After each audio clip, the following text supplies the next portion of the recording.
Saludos, amigos y amigas de La Respuesta. En la semana ocurrieron cosas que podrían dar noticias abundantes, no solo para este programa, sino para tal vez 2 programas de La Respuesta. Desde luego, como es mi norma, las clasifico. Hubo una preocupante. El buen amigo José Ramón Fadul, ministro de Interior y Policía, anunció una propuesta de otorgar visa de no residente a aquellos que se acojan al plan de regularización que se ha venido llevando a cabo. Hizo unas alusiones relativas al fracaso del plan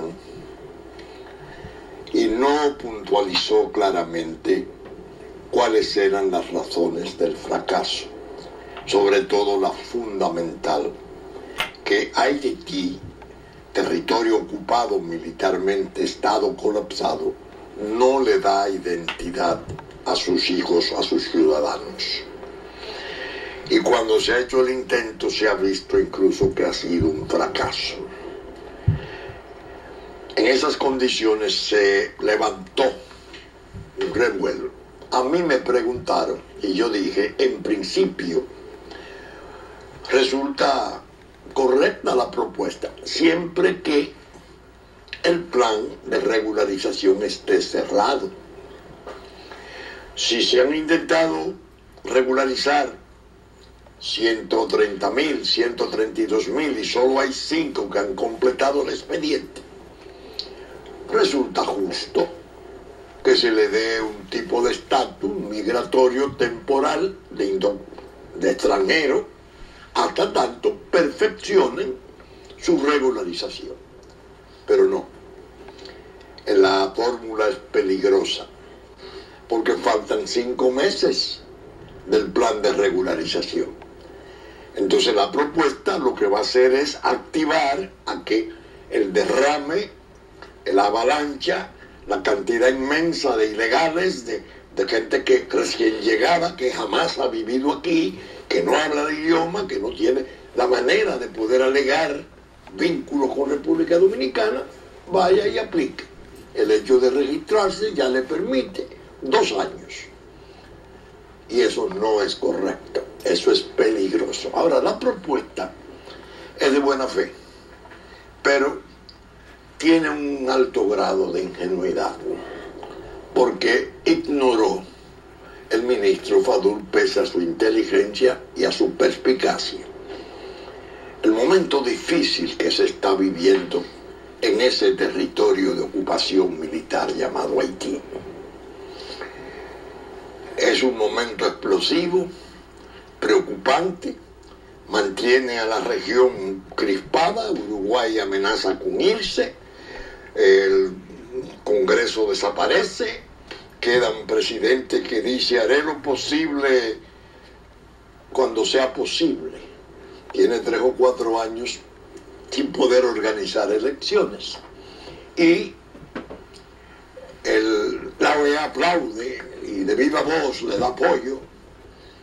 El Departamento de Estado y el propio vicepresidente Biden lo llamó. Recuerde, presidente, que usted tiene que dar elecciones. Ah, sí, cuando sea posible. Yo haré lo posible. En ese polvorín inmenso que hay ahí, el flujo de su población hacia nosotros, con las características de avalancha y las dificultades claras que nos impusimos nosotros mismos, bajando la aridez necesaria y razonable, cerrando virtualmente la frontera, y la autolimitación de no deportación. Eso es un efecto llamada. Si se le habla de que van a dar una visa de permanencia, que un estatus migratorio, pues se va a multiplicar por 2 en forma incontrolada, absolutamente inmanejable. De manera pues que yo quería al principio de esta respuesta puntualizar las posiciones nuestras. No, La propuesta sería buena en junio y ver entonces y considerar si es posible hacerlo. Claro, yo creo que introduciría un cambio tan sustancial, tanto de la esencia del fallo del Tribunal Constitucional como de los fines, los altos fines de ese fallo y de la ley subsecuente, que habría que volver al Congreso mínimamente para que se hiciera eso por ley, jamás por resolución del Ministerio de Interior o por decisión decretada del propio Ejecutivo como reglamento. De manera que queda claro esto. Otra noticia que me impactó fue la aparición de un trabajo de periodismo de investigación social del diario Hoy. El diario Hoy desplegó este titular: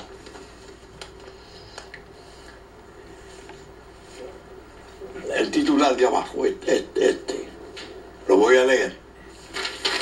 Haití, República Dominicana, no es, no, por Dios, excúsenme, es que tengo estos molotes de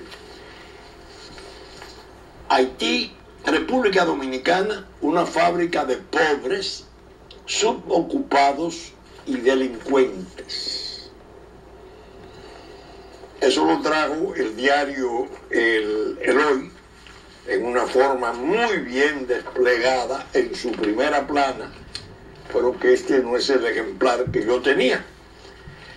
En ese diario parece que producen júbilo esas noticias deprimentes. Se trata de un trabajo hecho por la señora Minerva Issa. El trabajo es excelente.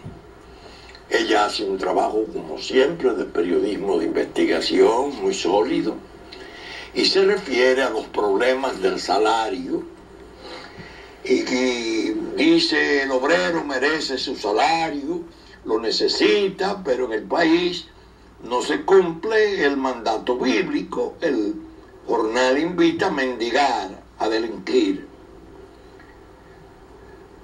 El salario no garantiza condiciones mínimas de vida al trabajador. Pese al crecimiento económico, la República Dominicana sigue siendo una fábrica de pobres, subempleados, delincuentes, realidad afianzada en el desempleo y en la excesivamente baja remuneración. Ella hace su trabajo perfecto. El Hoy, claro, la parte que coge para titular: fábrica de pobres, de desocupados, subocupados y delincuentes.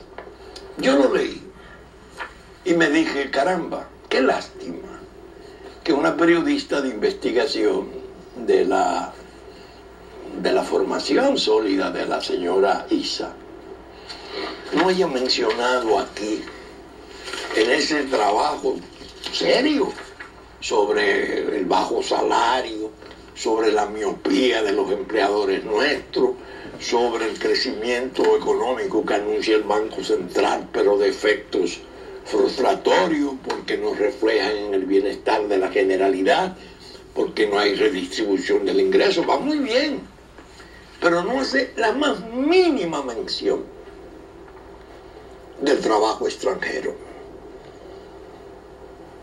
del trabajador haitiano que ha suplantado en una forma brutal, salvaje, por obra de los empleadores nuestros, al trabajador dominicano.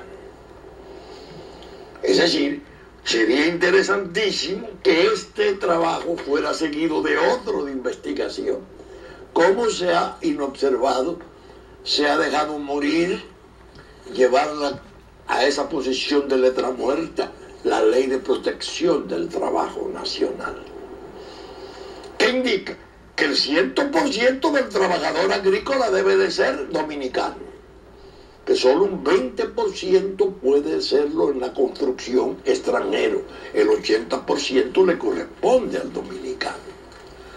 Es decir, que el factor peor que el trabajador dominicano tiene, por lo que se le puede decir delincuente en potencia, según se dice ahí, yo no lo firmo.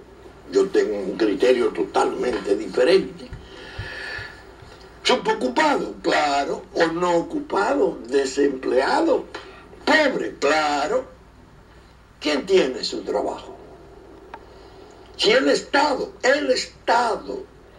hace sus obras y, por ejemplo, en educación invierte 100.000 millones de pesos, y en sus obras el Estado no es capaz de ponerle una cláusula al otorgarle al ingeniero que va a construirla, debe de observar la ley de protección del trabajo nacional. 80% dominicano, un 20% haitiano o extranjero. Pueden venir, de hecho los hay, muchos colombianos. Entonces la idea es que este titular, porque no es el trabajo lo que me molestó, sino el titular. Porque el titular obedece a una especie de estrategia generadora o pretende generar, aumentar la depresión, la pérdida de la autoestima nacional. No es verdad. El país genera valores inmensos. Sus escuelas, en sus universidades, en las distintas actividades, en los trabajos, hijos de trabajadores se están formando con enorme seriedad.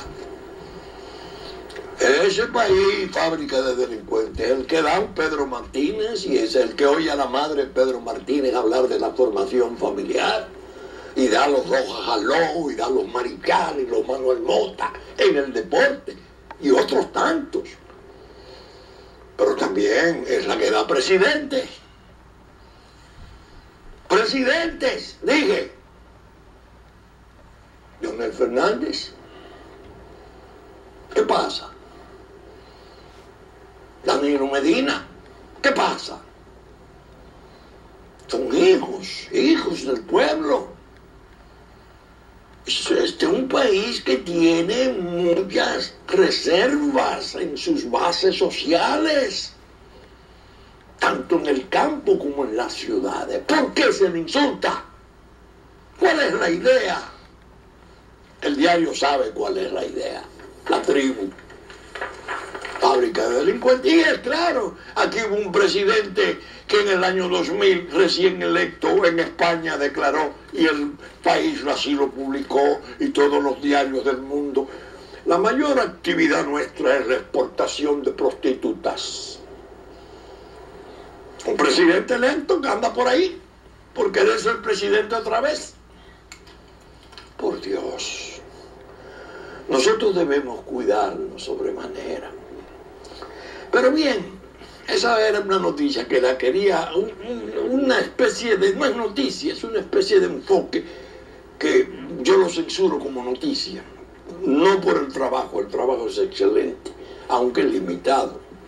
Tiene ese déficit desgraciado, de no mencionar el problema de que el trabajador no está desesperado porque lo han despojado de su puesto de trabajo.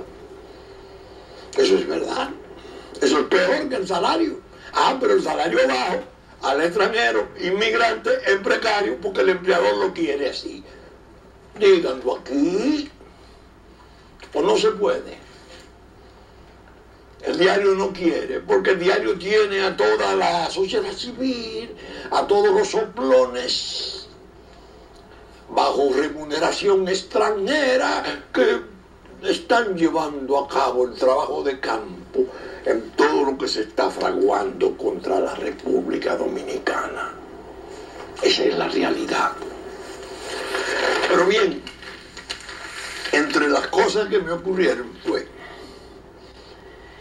que en mis ratos de ocio, que no son muchos, a veces me pongo y dicto más que escribo, a veces lo garabateo, un artículo que aparece en el listín, en la edición del día viernes, cuando este programa se graba. Yo describo ahí lo infecundo que resulta el debate político nuestro. Y digo que es un páramo por yermo, por reseco, por improductivo. No genera ideas, no genera conceptos, valores. Una reyerta, un bullicio enorme. Se parece, es tan yermo como el páramo.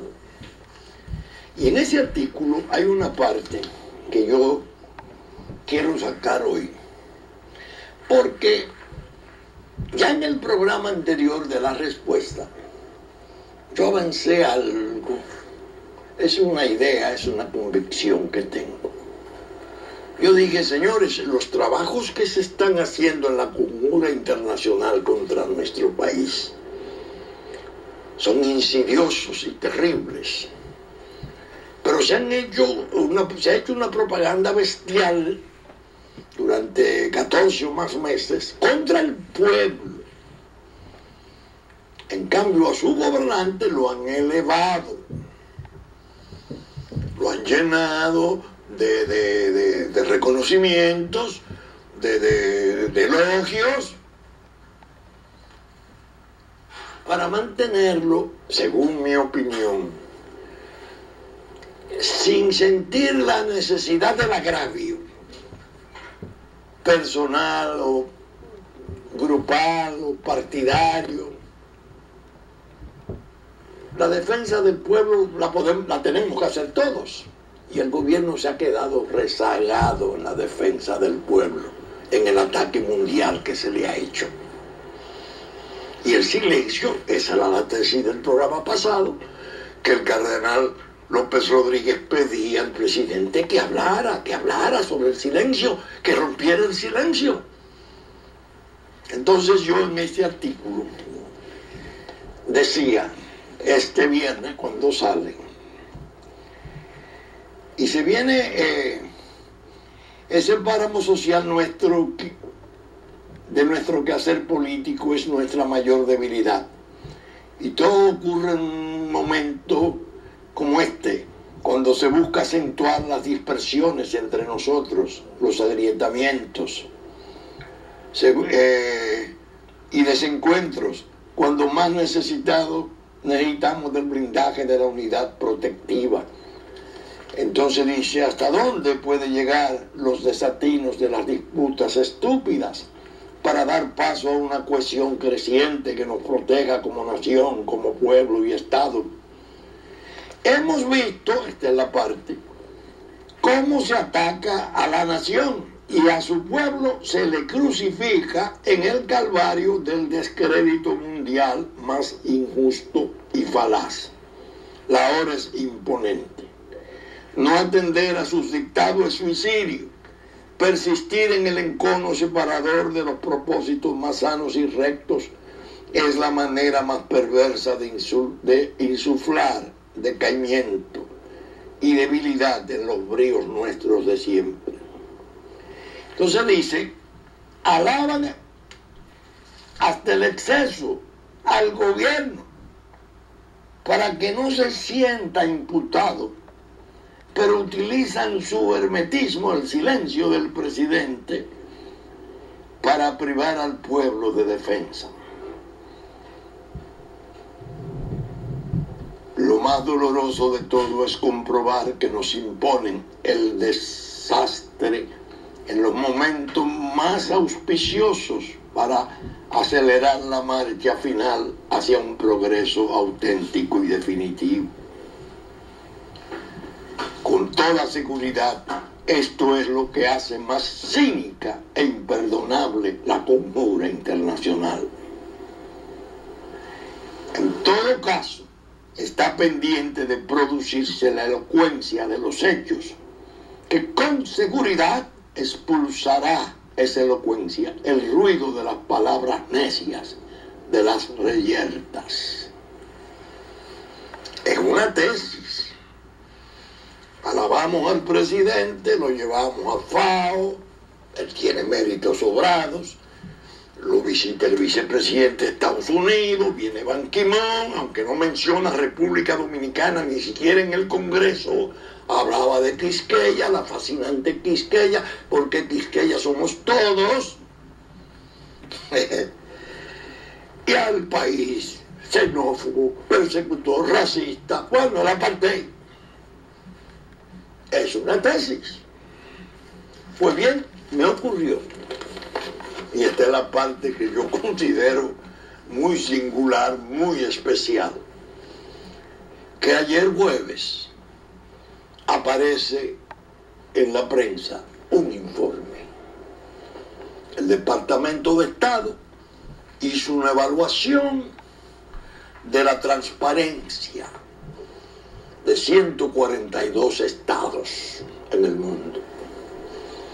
Para mi sorpresa, yo entendí que era el ataque de la transparencia ordinario, el que se hace como el ataque con la cuestión de la lucha antidroga, que lo hacen, tienen 10 o 12 años haciéndolo, que era un ataque parecido al que se produjo en aquel evento de la transparencia internacional que se celebrara aquí en el Banco Central hace algunos meses. Yo me dije, bueno, esta es la transparencia, no voy a insistir sobre esto, nosotros estamos trabajando sobre gobierno abierto, estamos haciendo un papel importante en CELAC, se está entendiendo nuestro trabajo, nuestro progreso, eso. Hasta que mi hijo Vinicio, el diputado, me dice, papá, pero no es así, ese es un ataque al presidente. Digo, ¿cómo? Digo, a la presidencia, dice él, a la oficina del presidente. ¿Cómo va a ser? Busco la declaración, caramba, y me encuentro con que el Departamento de Estado dice que solo Haití y República Dominicana, entiéndase, las dos tribus, Hutus 1 de Ruanda y Tutsi, no cumplen con los parámetros de transparencia. El resto de América Latina, exceptuando además a Nicaragua. Nicaragua porque no dice los fondos que recibe de Venezuela, y no está claro el manejo de la inversión. En el fondo están respirando por la herida del canal de Nicaragua que están construyendo por construir los chinos. Pero la República Dominicana dice acentuadamente las oficinas de la presidencia no tienen transparencia en cuanto a la magnitud del gasto ni el destino del gasto, y tiene un 9% del presupuesto nacional. Una ofensa clara a Danilo Medina Sánchez. Cuando yo lo veo digo, ¿y esto qué es? Los muchachos son cabeza caliente. Inmediatamente le entraron a los veedores de la presidencia. Yo soy más sereno, desde luego más viejo, claro está. Y digo, sí, pienso que es posible que entre los chismes de los soplones a sueldo, esos informes hayan ido a Transparencia Internacional o al propio Departamento de Estado. Quizás lo enviaron sin saber que iba a ser publicado. Pero yo creo con ustedes que sí, que ellos deben de salir a explicar que eso, que puede haber de cierto en esa iniciativa tan agresiva. Que regularmente la dan en cuanto a la generalidad del Estado, ¿no? Pero respetan siempre lo que depende directamente del presidente de la República. En puridad, una publicación así exigiría a una Cancillería enérgica que exigiera una excusa. Eso es un exceso. Ahora bien, comienzo a razonar. ¿Y por qué se produce esto? ¿Qué buscan con esto? Primero es obvio el interés de emparejarnos con Haití. Imagínense, Haití no tiene ni Congreso. Haití es un estado colapsado, es un territorio de ocupación militar multilateral, indefinida, que Uruguay ahora dice que se va porque no va a estar apoyando un facto. Un desorden. Solo Haití y nosotros.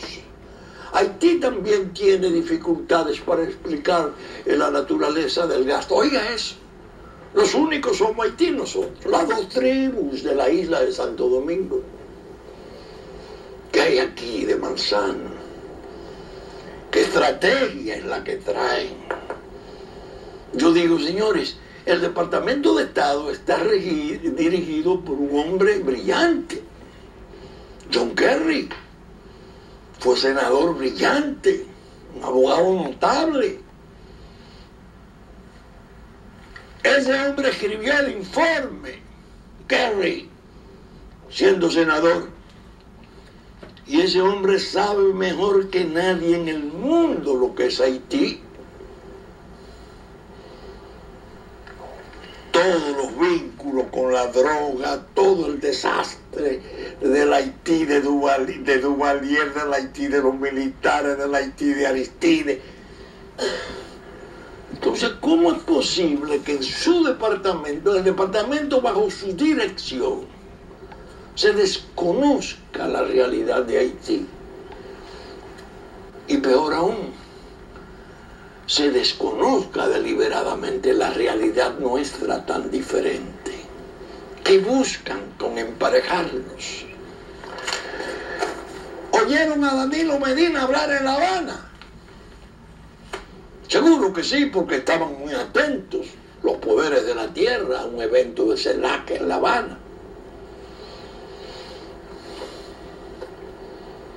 El silencio de Danilo Medina les preocupa. ¿Es posible que Danilo Medina llegue a considerarse saturado de provocaciones y de ofensas, de desconsideraciones para con los esfuerzos dominicanos, y produzca el últimamente que yo me refiero, el es más nuestro, de los dominicanos, y de el palmetazo en el escritorio? ¿Es posible que ellos teman eso? Entonces, ¿por qué ensombrecer su despacho? ¿Por qué llevar la sombra del escándalo ahí contenido? No hay transparencia, no se mide el gasto, ¿no? ¿Qué es eso? Ese es un principio ignominioso de ataque al jefe del Estado nuestro.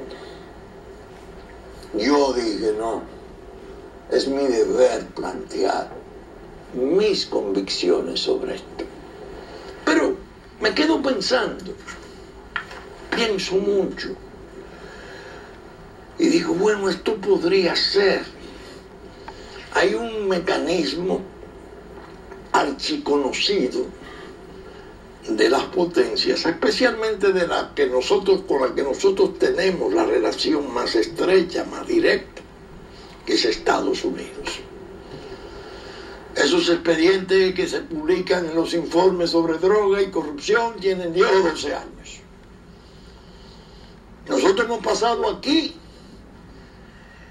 el discurso del procurador general Holder, del gobierno de Obama, felicitando al gobierno de Leonel Fernández por la lucha antidroga, etc., para poder responder los informes que salen sobre el desastre de la lucha antidroga. Tenemos el video y oportunamente lo vamos a reproducir. Pero una cosa es el Departamento de Justicia, que tiene todos los elementos de información necesarios para declarar su satisfacción. Y otra cosa es la política, la geopolítica, los planes que hay en la región. Entonces, así he tenido que exhibir tesis de oficiales norteamericanos del Comando Sur, como la del teniente coronel Edward Box, poniendo a República Dominicana como ejemplo. en la lucha regional antidrogas. Poderío aéreo interinstitucional, el éxito en la República Dominicana. He leído ese material.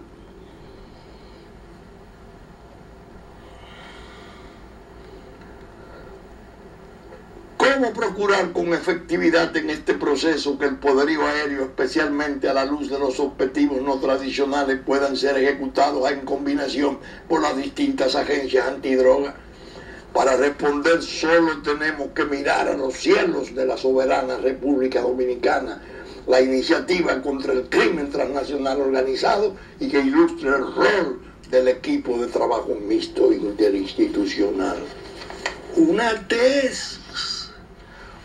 tesis de militares norteamericanos dando testimonio sobre la eficacia nuestra. Pero nos ponen cada año, ahí va el informe negativo. Uno de esos jefes de la traición nacional escribía en su artículo del domingo, hablando de política, que un candidato, Leonel Fernández, es evidentemente un posible candidato y posiblemente presidente, a menos que no le caiga un rayo desde Estados Unidos. Y entonces comienza a explicar y dice algunas infidencias del juicio de Quirino, porque ahora están aterrorizando con los testimonios de los presidiarios. Ya Quirino no es simplemente el jefe de campaña de Hipólito Mejía en 2 provincias, ni el capitán del ejército, ni todo aquel protegido de ese gobierno, extraditado por Leonel Fernández. No, ahora como presidiario, cumplida la pena, está en condiciones de pontificar y de decir quién sí, quién no. Eso le llaman soga arrastre, un rayo desde Estados Unidos. Yo le diría a ese señor, capitán de la traición nacional, este informe del Departamento de Estado sobre las sombras que lanzan al despacho del presidente de la República es un rayo. ¿Y cuál es el propósito de ese rayo, señor traidor? ¿Han sido ustedes, veedores, los que han alimentado la intriga?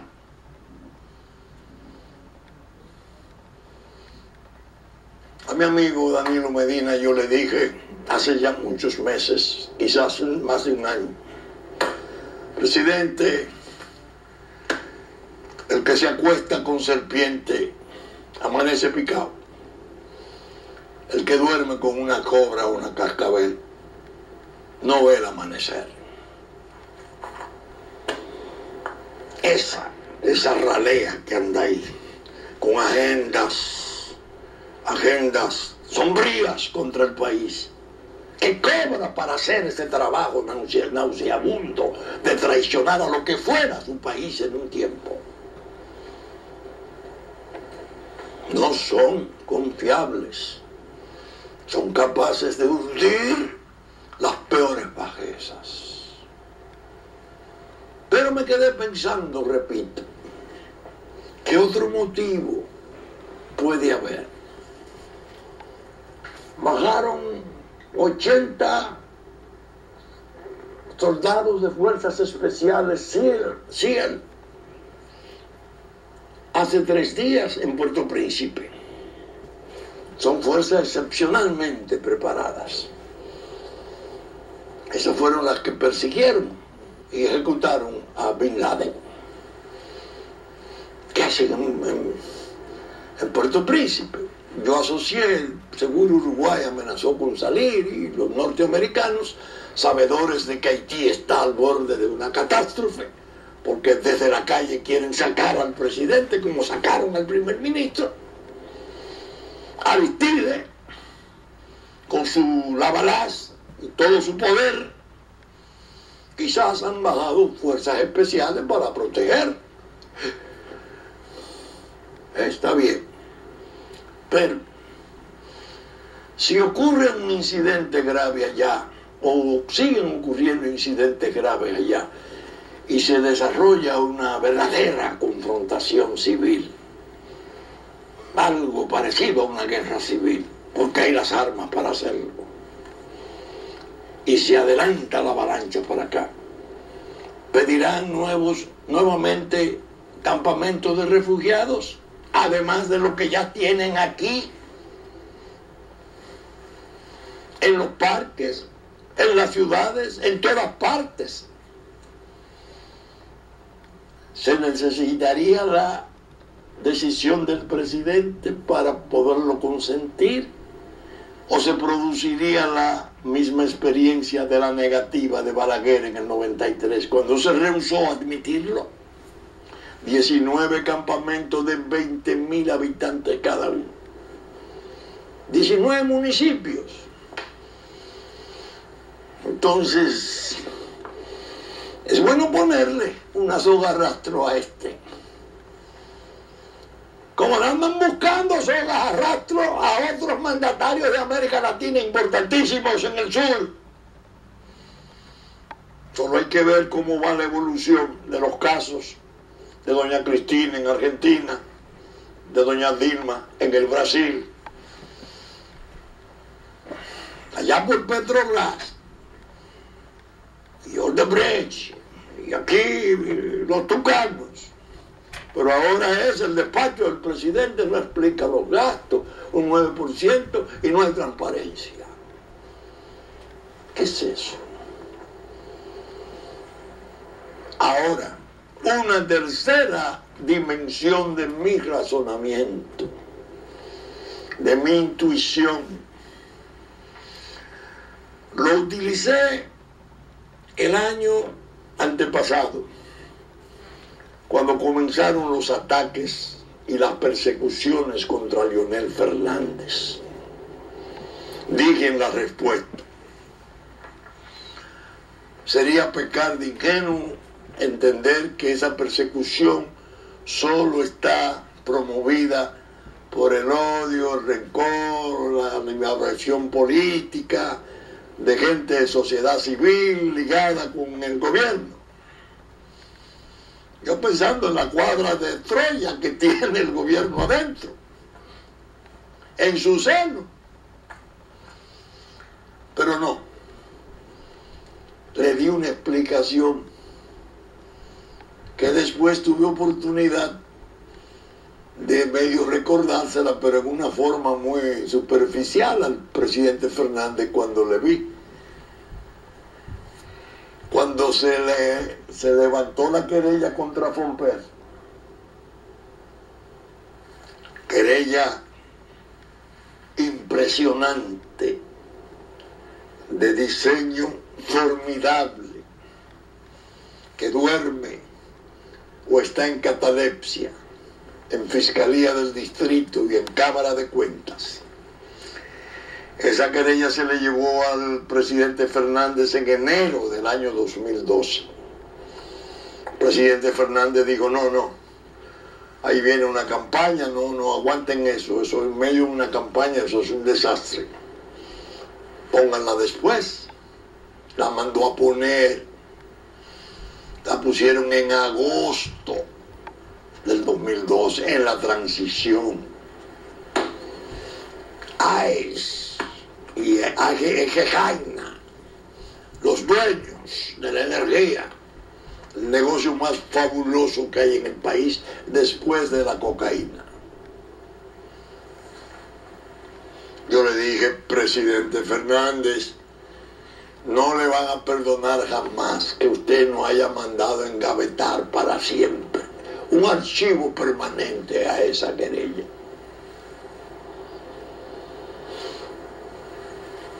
Logran ahora, con el nuevo gobierno, que Fomper se desentienda de esa querella. Pero la fiscal responde: no, con mucha propiedad. Ya la acción pública está puesta en movimiento. Ya una labor del Ministerio Público evaluar esto. No depende, no es un problema de privado. Y ahí está pendiente de ser resuelta y conocida la suerte de esas empresas. Ustedes me han oído muchas veces decir que hay un solo renglón de los 10.300 millones de dólares defraudados. Hay una de 1.600 millones de pesos, son 300 millones de dólares. Es la compra del carbón en Colombia. Que yo he dicho que un policía de tráfico se puede llevar preso a los directivos de esa empresa porque la prueba es brutal. Con la combinación de otra firma minera que está aquí en el país y es mundialmente famosa, la Estrata, dueña de la mina de Colombia. Vendida a sobreprecio carbón, 1.600 millones en 3 años. ¿Qué ocurre ahora? ¿Qué me ocurre ahora? Que se va a comenzar a discutir el trato eléctrico nuevamente. Que el presidente ha dado muestra de querer que el sector público persista en el control. Que los grupos que están detrás del nuevo trato quieren las represas, quieren la transmisión, quieren todo y que el Estado se desentienda del negocio. La decisión presidencial va a ser muy importante. Ese presidente con ese poder, esa simpatía, ese apoyo que nosotros incluso hemos reconocido, yéndonos más lejos de lo que pueden ser los méritos. Bueno, bajarle un poco la nota de importancia, ponerle su soga a rastro. ¿Cómo? En el escándalo mundial, porque esa noticia dio la vuelta al mundo. Eso es una ofensa. ¿Cómo hacerlo? Los soplones, veedores, soplones, ven y soplan, y cobran, y mandan, y escriben, y pontifican, en ropa interior, claro está, en calzoncillo, porque bastaría hacerle un simple recuento de sus lechos. Pero bien, ¿qué va a ocurrir ahora? Yo digo, como ciudadano, como presidente de un partido político, miembro del bloque progresista, funcionario del Estado, que el gobierno debe, al renegociar la cuestión, el atraco de Madrid, no el acuerdo de Madrid, el atraco de Madrid, yo digo que debe de producir una energía diferente el Estado en la defensa de sus intereses. Los que van a negociar ahora fueron los mismos que negociaron en el origen, cuando la capitalización. No es bueno que permanezcan ellos solos al frente de esa responsabilidad.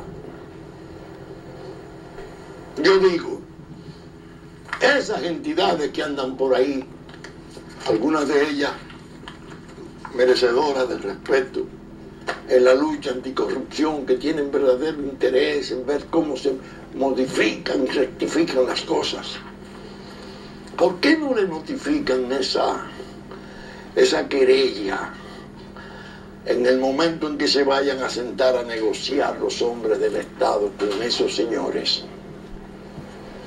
¿Por qué no piden que se haga un peritaje extrajudicial, técnico internacional, para saber la realidad de esa querella? ¿No sería esta una manera interesantísima de evaluar la catadura moral del sector privado, que en ese esfuerzo público-privado se alzó con el santo y la limosna, y que de las cosas prometidas que harían, las inversiones, por lo que se contrató, se le vendió un 49 y fracción, un 49% y fracción del capital de las empresas del Estado, y se le cedió la administración bajo el predicamento mundial Entonces estaba la globalización y el neoliberalismo arrollando al mundo. Solo el sector privado podía hacerlo correctamente, porque el Estado es un adefesio, porque no es la solución sino el problema. En base a esos méritos alegados, resultaron supuestos y frustratorios. Un desastre fue que se le concedió eso. ¿Por qué el Estado no explora la posibilidad de una administración de carácter internacional muy profesional para la empresa? El Estado tiene mayoría. ¿Por qué tiene que reconducir los contratos con ellos si tienen obligaciones pendientes de pagar por inconductas delictivas?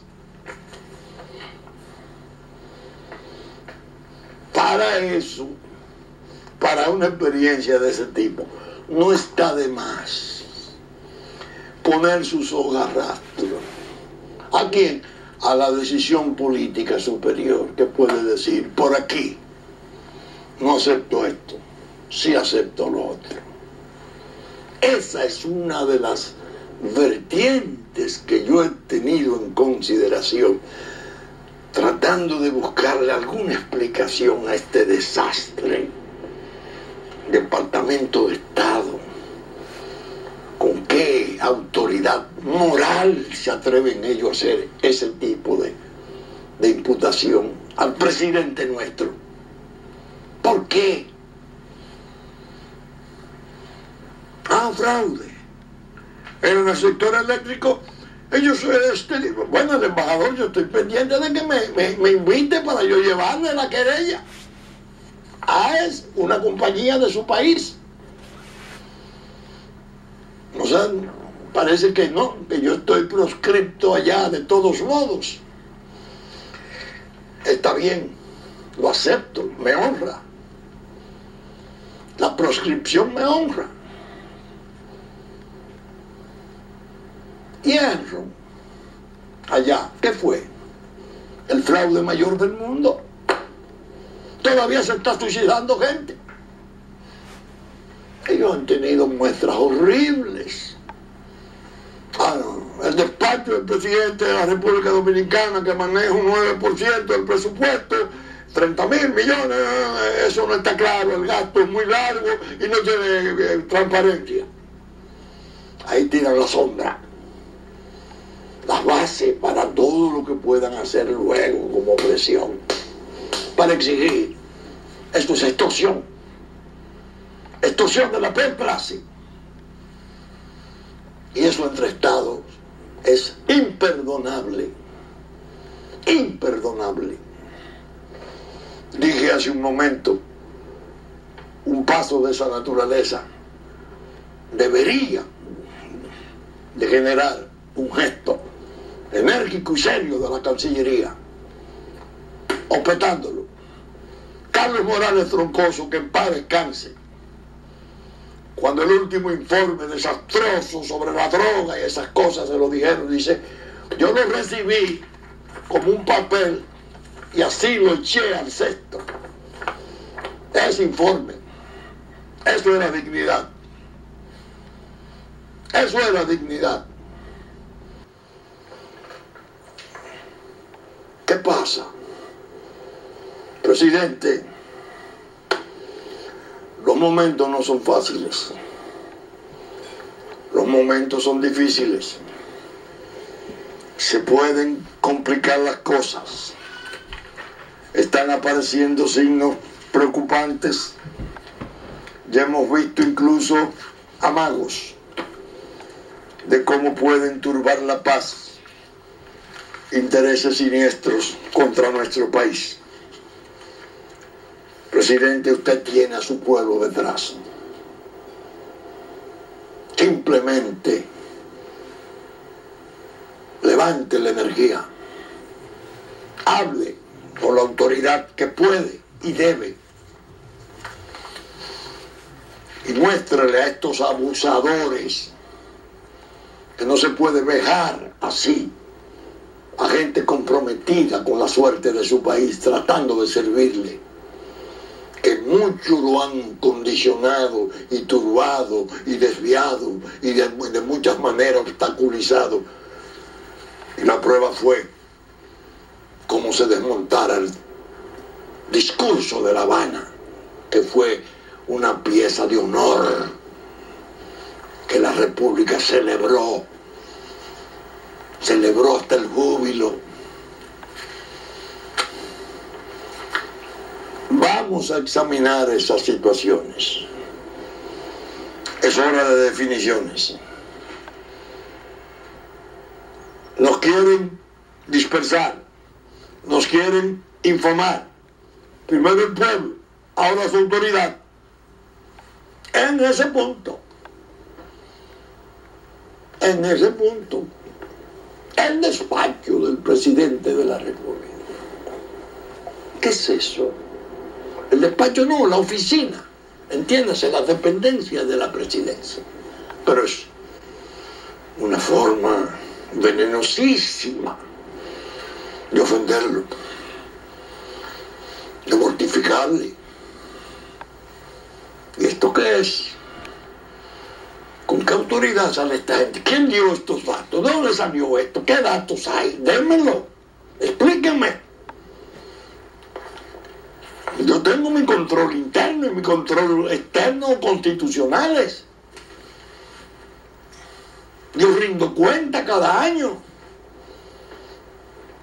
Yo no soy un delincuente ni un sospechoso.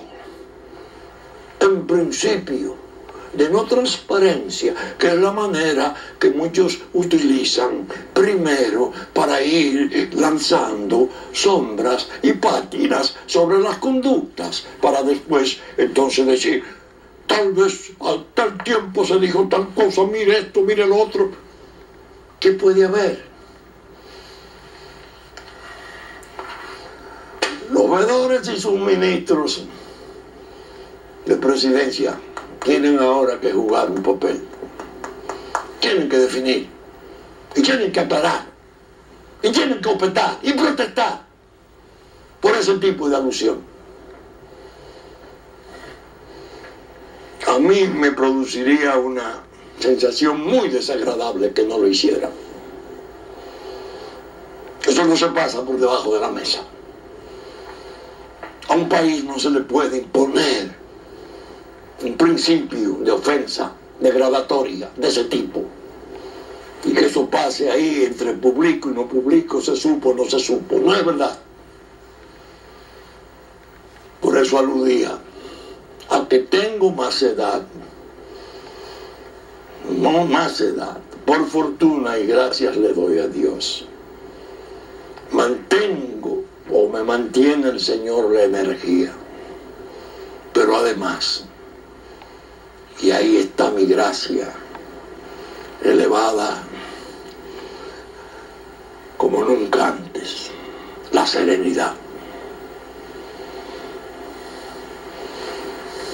Energía y serenidad para calificar los hechos del presente, unidad entre todos los hijos de esta tierra. Porque, señores, oigan cómo yo terminaba mi artículo, los ruidos del páramo. Señor, no los perdones. Los soberbios de la tierra saben exactamente de la maldad que hacen. Líbrame del agobio de este dilema. Si el pueblo se rinde, me mataría la tristeza. Si reacciona con su hidalguía de siempre, me matarían sus tormentos. Amén.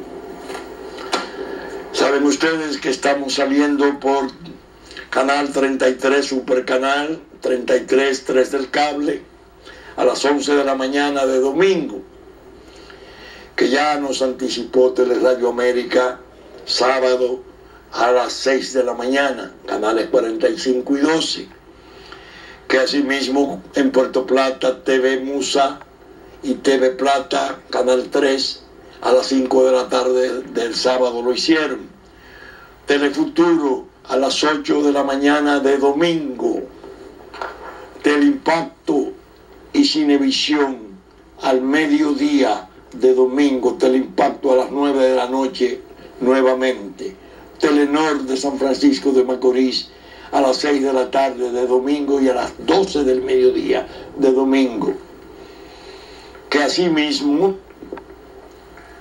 nuestro contenido está llevado al Diario Horizonte de New York, a su página, Diario Digital Dominicano, la radiodifusión a cargo de Radio Real de la Vega en la edición central del domingo a las 11 de la mañana, Radio Hit 92 a las 8 de la mañana de domingo para el sur de la República, así como los amables amigos, canales amigos de Montecristi, Sabaneta, Higüey y Constanza. Muchas gracias y hasta el próximo domingo, que con la gracia de Dios esperamos estar nuevamente con ustedes en la entrega de una nueva respuesta.